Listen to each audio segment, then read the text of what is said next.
evening. I feel so good. Good evening. Today. Thank you. I think it's around 2.5 years post which I am doing some sort of a session here.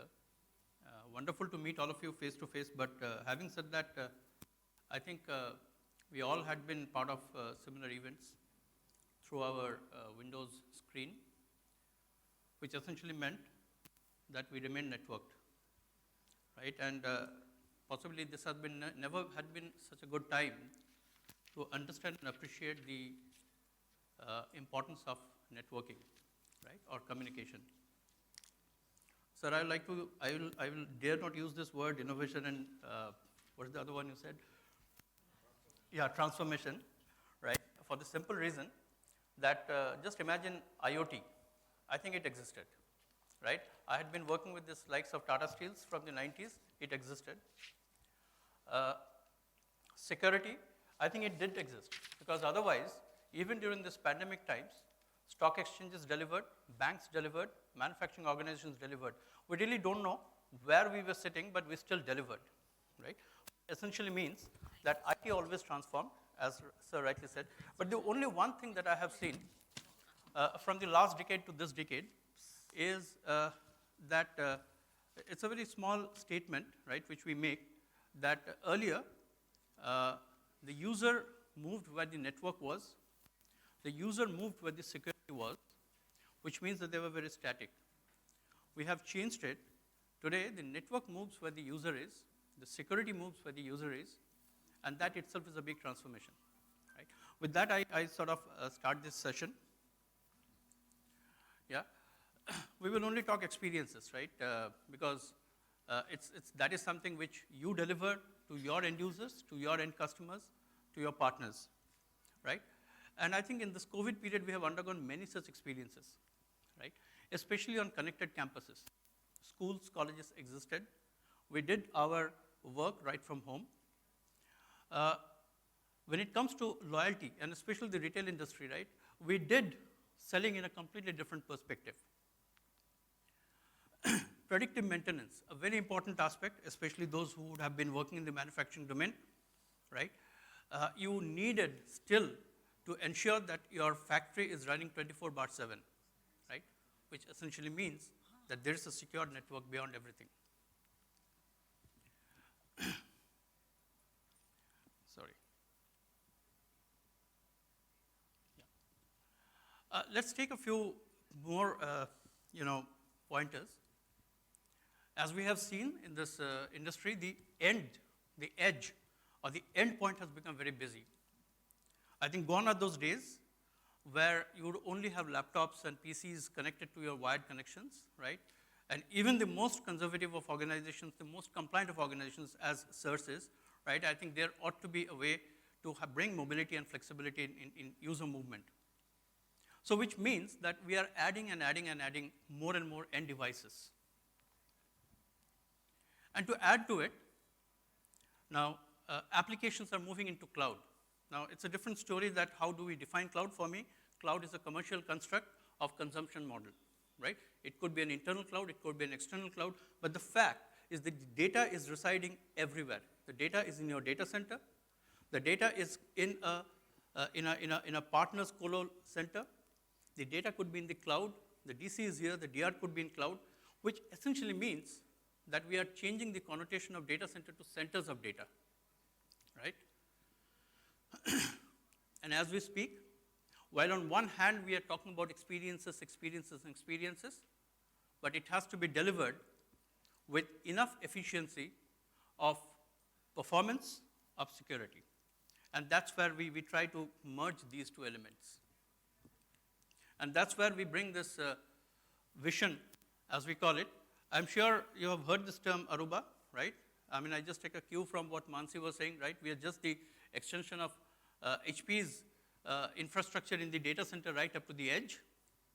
And when we talk about edge, the edge could be, the edge is also very gray, you know. Where is the edge? I think in this past 2 years, we really did not know where the edge existed.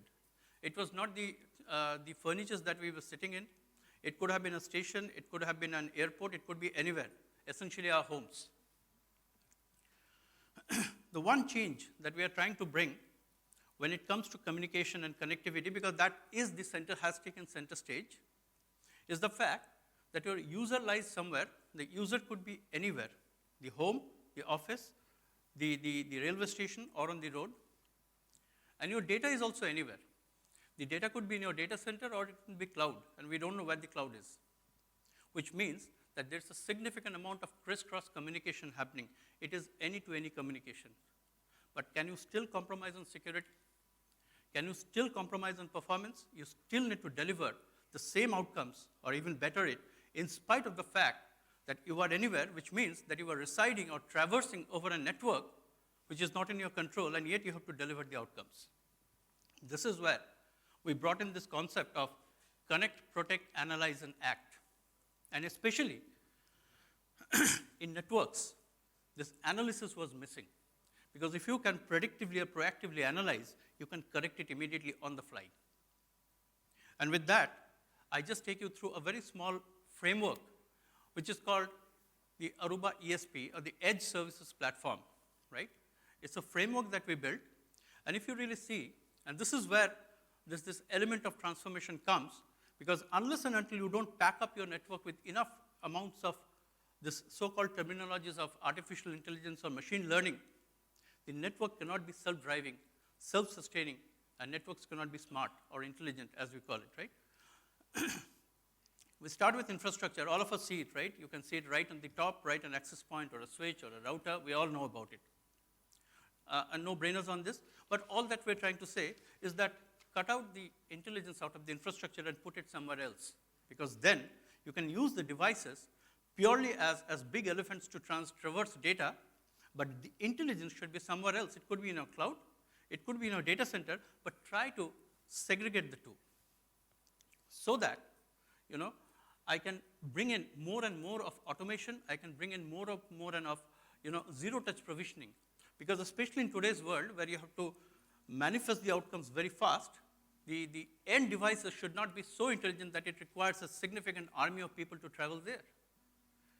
So we bring in infrastructure, and then we bring the software-defined policies, right? The policies around visibility, around authentication, around monitoring, enforcement, anything.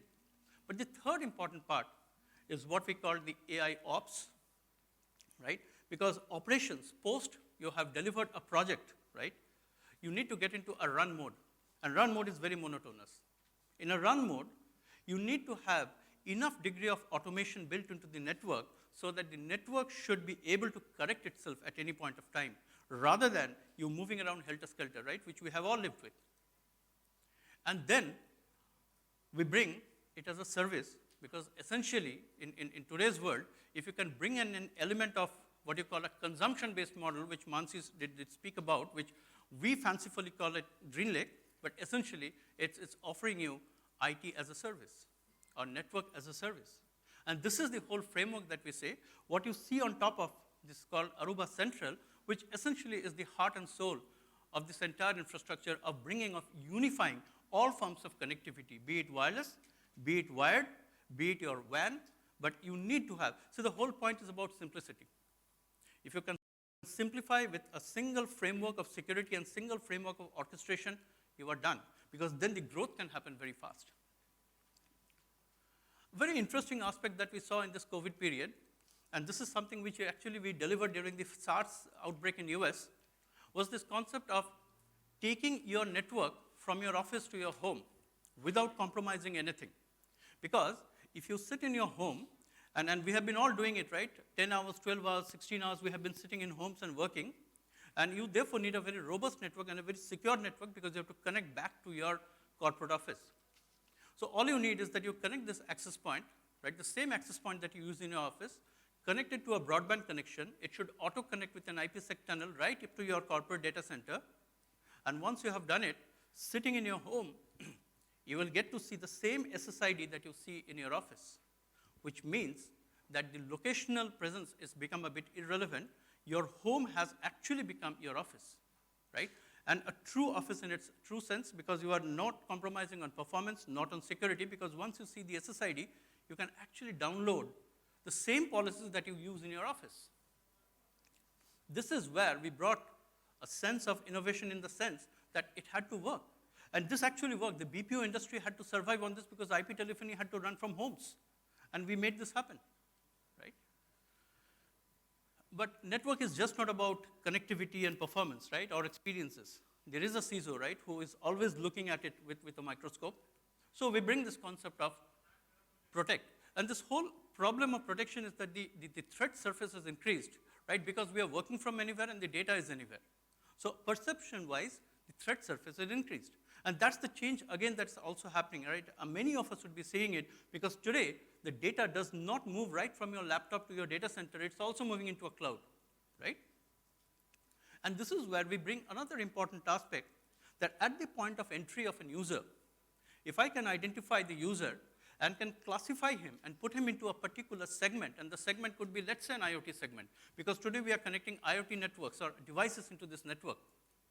And we need to ensure that the IoT device should be authenticated in a way that you authenticate an user. At least you need to know that it is visible, right? So you put them in a segment. You put a guest into a guest segment. You put the IoT into, you put a VIP into a VIP segment, and then give him the policies to move through a particular link and access an application that you want him to access. Everything has to be automated, right? There are 3 parameters. The guest, the user is anywhere, there is a connectivity in between, and there is an application. You have to match all of these. This is what we call dynamic segmentation. And as we are moving, right, we are talking about this internet breakout, right, which we will talk in a bit more detail in the next few minutes. But essentially, gradually, all of us, right, even the most conservative of the regulated environments have moved into some of their workloads into cloud, especially Office 365, right? Which means that there is a way in which organizations should love to move into the cloud more and more and more, right? Keeping the core applications in the data center. The third point, as I mentioned, and this is where we bring a difference, is in terms of the analysis and the act part of it. We actually cover all the possible outages that are happening on the network, and we build a repository, and we take the similar outages that would have happened in your other organizations, and we will be able to create a Google sort of, you just type it out, right? That this is the problem. Based on the experience of the last 1 year or 2 years, it will be able to throw up the reasons why this error would have happened. And then it gets, so which essentially means that the network should be able to ensure that you have a faster issue resolution, and if you can resolve, you can increase the capacity as well, right? This is where and this is where AI ML comes into play. So we spoke about connect, protect, analyze, and act. We will just take you through that consumption-based model, because increasingly, if you see, the operational services meant that you manage, we support. We moved into professional services, you operate, we optimize. And today we are talking about consumption services where you consume, we manage. And I think that is the biggest change that we are trying to bring into this industry, right? With a consumption-based model, which we call it the Aruba GreenLake services, right? Just to moving forward with a few more slides. The access points, right, or the physical networks that you see needs to be monetized, right? There has to be a bigger use case beyond data, voice, or video. So what we did, we used a few use cases, very interesting use cases. The same access point are now a platform, because they support Zigbee, they support Bluetooth, they support USB. So you can create any of these use cases. Some of these use cases, location tracking. We have an asset tag, you put it in your pocket and you move, and the network should be able to recognize your location based on the asset tag. We created a very interesting use case in which we said that if a person is violating COVID norms, can I identify based on his location? The answer is yes, right? We partnered with indoor air quality management companies, right, to determine the air quality in the factory outlet, right? Again, using the same network that you're using, right? We partnered with a leading hospital to do self-service, right? If you want to move from the ground floor to the topmost floor and you want to locate the doctor, you will be able to locate it just by dint of the beacon services that we offer on the same network. This was about labor tracking in construction sites, right? It's a very unorganized sector, right? You need to monetize, or you have to ensure that they work in the right segment where they have to do. All I'm trying to say is that we bring real-time location tracking into the whole network. We will just move about it, but another change that we have seen is the WAN strategy, right? Because it's very difficult to know where a WAN ends and where a LAN starts, It could be anything. As I said, the user is anywhere, the data is anywhere, right? So what is a LAN and what is a WAN? I think that's also becoming great. Because we lived in an environment where we used routers at a branch and in the data center, but today the user is anywhere and everywhere.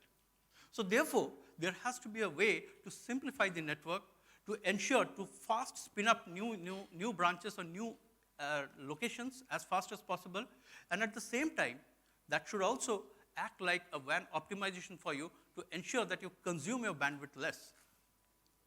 Right? I don't want to move too much into it, but essentially what I'm trying to say is that look at in a WAN's perspective, you have the application, you have the circuits, you have the bonding or the SLAs that you want, you have a topology, you have a cloud, you have a locational presence, you have an internet policy, you have a firewall policy. Unless and until you merge all of them together and control and automate centrally, right, you will not be able to get what we call the business intent overlays. Just an example, right, is that even if you are traversing over a poor internet network, and I can tell it to you with a reasonable degree of authenticity and authority, that give me an internet link, I will be able to make it work like an MPLS link, just by dint of the fact that the overlay remains completely isolated from the underlay. The underlay could be anywhere, and this is where we talk about network virtualization, right? And this is where we are talking about changing the way people are connecting, because today, the user is in the home, the first one. So you use your laptop to connect from anywhere, but you are still trying to connect back to your corporate headquarters. You have your home where you need, I spoke about that access point. You go into the branch, right? And you have to extend your WAN right up to the branch. And then you need to bring advanced policies, right? Or quality of service. Think of all of them together, and that's what, from an Aruba perspective, we call it software-defined branch, or the micro-branch concept, because today, as I said, that the branch is where you terminate the WAN and you start the LAN. So we talk about a software-defined WAN and a software-defined LAN, right? And that's our way of defining that same cliche word, digital transformation, where we bring in modern apps, where we bring in modern cloud infrastructure or cloud-based, cloud-native infrastructure, which means that you have the infra at on-premise, but use it on a consumption-based model. And with all of them, you add the software-defined networks, add cloud security, and I think we have been all hearing about this word called SASE, right? It will become more and more relevant as we move forward.